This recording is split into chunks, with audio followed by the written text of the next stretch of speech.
नमस्ते। वंदे मातरम।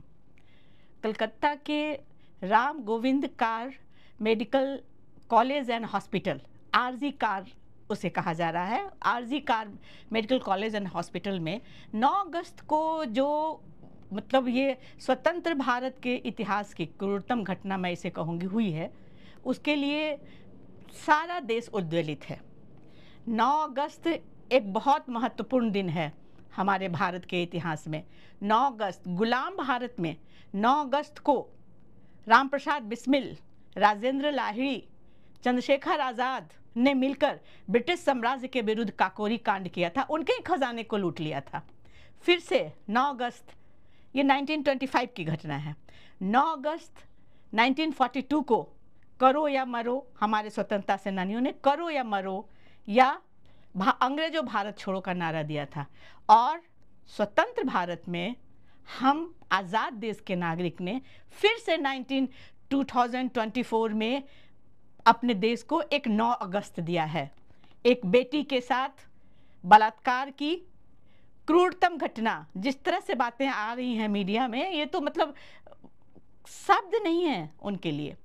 लेकिन ये अगर मैं मानूं, जो सामने आ रही है मीडिया के जरिए ही जो बातें सामने आ रही हैं, तो वो ये है कि वो बच्ची जो भी हॉस्पिटल में इलीगल वर्क्स हो रहे थे उनके विरुद्ध में आवाज़ उठाने की बातें कर रही थी। उसके लिए उसको बहुत पेनलाइज भी किया जा रहा था, उसके वर्क आवर बढ़ा दिए गए थे। बहुत सारी घटनाएं हैं जो आ रही हैं बाद में, मैं उन पे नहीं जाना चाहती हूँ। तो उसके बाद से ये जो घटना हुई है, ये एक हमारे नेशनल क्राइम रिकॉर्ड ब्यूरो के तहरीर वाली घटना नहीं है। ये घटना है एक मुखर आवाज़ को, अवैधानिकता के विरुद्ध उठने वाली आवाज़ को दबा देने की घटना। ये एक नज़ीर पेश करना अपराधियों का कि जो कोई बोलेगा वो मरेगा। हम लोगों ने आज़ादी, गुलाम भारत में हमारा नारा था करो या मरो, और अभी का हमारा नारा हो गया है चुप रहो या मरो। तो अभी जितना भी विरोध हो रहा है, हम लोग विरोध करते चले आ रहे हैं और अपराध की दर में बढ़ोतरी होती चली जा रही है। हमारा देश महिलाओं के विरुद्ध अपराध हो या किसी भी तरह का भ्रष्टाचार हो, दिनों दिन बढ़ता साल दर साल बढ़ता जा रहा है। ये डिफरेंट आंकड़े हमारे कहते हैं रिपोर्ट। लेकिन बात यह है कि ये अपराध के दायरे बढ़ क्यों रहे हैं? क्या हमारे सड़क पर प्रदर्शन करने से बहुत प्रदर्शन हम लोग करते चले आ रहे हैं, ये समस्याएं रुक जा रही हैं? नहीं, क्योंकि हम सही जगह पे चोट नहीं कर रहे हैं। हमारी राष्ट्रपति महामहिम माननीय राष्ट्रपति ने एनफ इज एनफ कहा, आहत होकर उन्होंने कहा एनफ इज एनफ। हाँ महामहिम, एनफ इज एनफ, बट ये नहीं कि आपने जिस तरह से एनएफ कह के समाधान सुझाया है, मेरी नज़र में वो समाधान नहीं है। अगर जनता अपने चरित्र को, समाज अपने चरित्र को संभाल भी लेगा, तो क्या ये जो घटनाएं हैं वो रुक जाएंगी?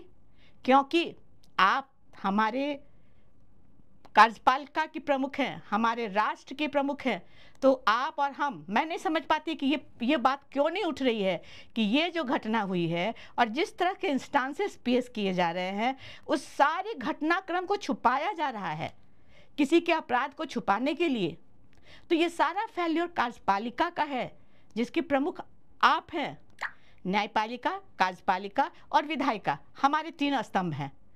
हमारे बंगाल की मुख्यमंत्री सामने आके उन्होंने कहा कि बलात्कारियों के लिए फांसी की सज़ा का प्रावधान वो करेंगी। फांसी की सज़ा, पहले से बहुत सारे कानून हैं, फांसी की सज़ा अगर हो भी जाए, कानून बन भी जाए, तो क्या कार्यपालिका जो ये बेनिफिट ऑफ डाउट मिलता है, हमारा जो रेट है क्राइम का, कन्विक्शन का रेट 25 to 27% है हमारे यहाँ, तो क्या ये घट जाएगा?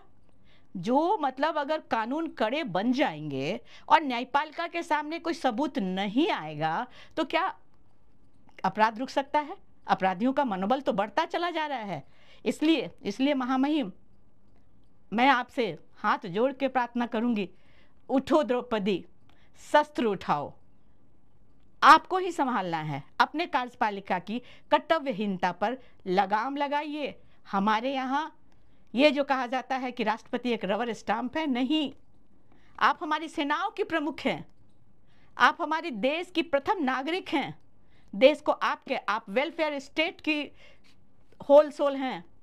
आपने अब शपथ लिया है देश की सेवा के लिए अपने को समर्पित करने का, देश के नागरिक की सुरक्षा के लिए अपने को समर्पित करने का, तो फिर ये क्यों हो रहा है?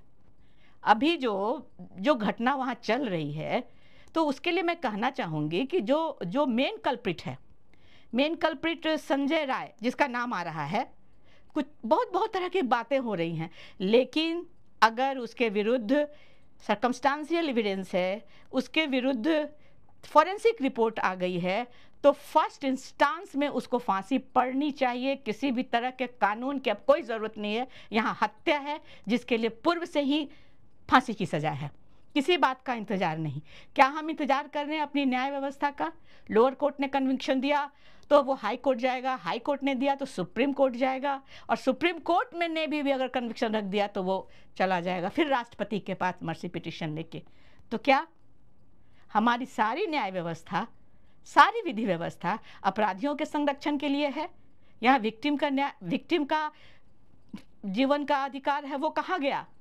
कोठारी कांड, जो निठारी कांड में 19 बच्चियों के साथ बलात्कार करके, बच्चों के साथ बलात्कार करके वो काटा गया था और खाया गया था उसको। जो उसके अपराधी थे, सिद्ध तो हो गया था उनका अपराध, उन्हें फांसी की सजा भी हो गई थी, और फिर वो 2023 में बेदाग छूट गए नो एविडेंस को लेके। क्या है हमारी न्याय व्यवस्था? इस पे सुधार लाना होगा। मैं केंद्र सरकार से ये निवेदन करूंगी कि वो जो हमारा डायरेक्टिव प्रिंसिपल है, जो जस्टिसेबल नहीं है कोर्ट ऑफ लॉ में, उसे जस्टिसेबल बनाए। विधायिका को रिस्पॉन्सिबल और रेस्पॉन्सिव बनाए, ये बहुत ज़रूरी है।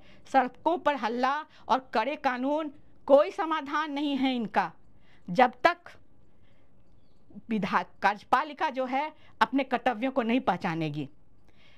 कोई एक सिविक वॉलंटियर, वेस्ट बंगाल में सिविक वॉलंटियर्स जो हैं वो 1 लाख से ऊपर रजिस्टर्ड हो चुके हैं। योग्यता कितनी है उनकी? 8वीं पास, और उनको 8 से 10 हज़ार तक पैसे दिए जा रहे हैं। ये जो मेन मुख्य अभियुक्त है वो सिविक वॉलंटियर्स है। इतना उसको पावर है कि वो पुलिस की गाड़ी लेके घूमता है। महामहिम, इन सिविक वॉलंटियर्स की जांच करवाइए।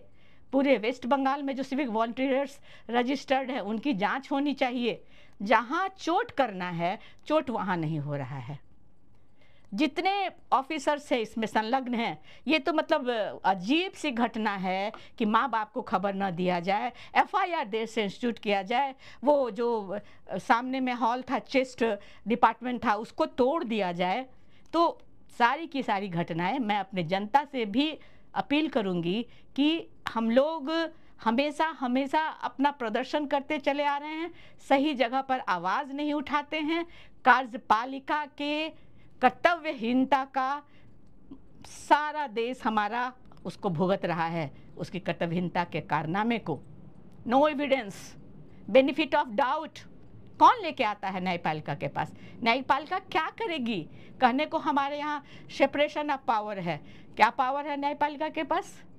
आप विधायिका के लिए आर्टिकल 50 विधायिका के इसमें इंटरफेयर नहीं कीजिए। पार्लियामेंट न्यायपालिका को नहीं ये करेगी। बीच में पब्लिक कहाँ जाएगी? पब्लिक का अधिकार, मूलभूत अधिकार कहाँ जाएगा अगर आप बंधे हुए हैं एविडेंस में?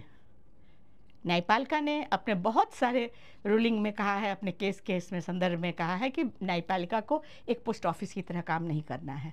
तो मैं यही कहूँगी कि इस आदमी को जो ये गलत एक आ रहा है कि मुंह खोलो तो मरो, ये गलत, बहुत गंदा दृष्टांत होगा इस आदमी को जो मेन एक्यूज्ड है। केस को इसके सेपरेट करते हुए और लोगों को, और एक्यूज्ड को, कितने कितने लोग थे उनको खोजा जाए और इस आदमी को पहले फांसी दी जाए यथाशीघ्र, तभी न्याय मिलेगा, देश की जनता को इत्मीनान होगा, सुकून होगा। बस मैं यही कहना चाहती हूँ, हमारी न्यायपालिका हमारी मदद करे, इस यथाशीघ्र इस आदमी को फांसी दे। नमस्ते। अभी जो मैंने बातें आपके सामने रखी हैं तो आप भी महसूस करेंगे कि ये जो बात है मेरी बिल्कुल अनबायस्ड है। बिल्कुल खुले दिल और दिमाग से है, ओपन माइंडेड है। और इस सोच के साथ, मेरी इस सोच के साथ आपकी भी सोच मिले, सोच को बदलो, सितारे बदल जाएंगे। मैं आपसे रिक्वेस्ट करूँगी कि आप मेरे चैनल को सब्सक्राइब करें, लाइक करें और शेयर करें, ताकि हम सब मिलके अपने भारत की तकदीर को बनाने में सहयोगी हो सकें, अपनी सोच को बदलने में सहयोगी हो सकें। वंदे मातरम।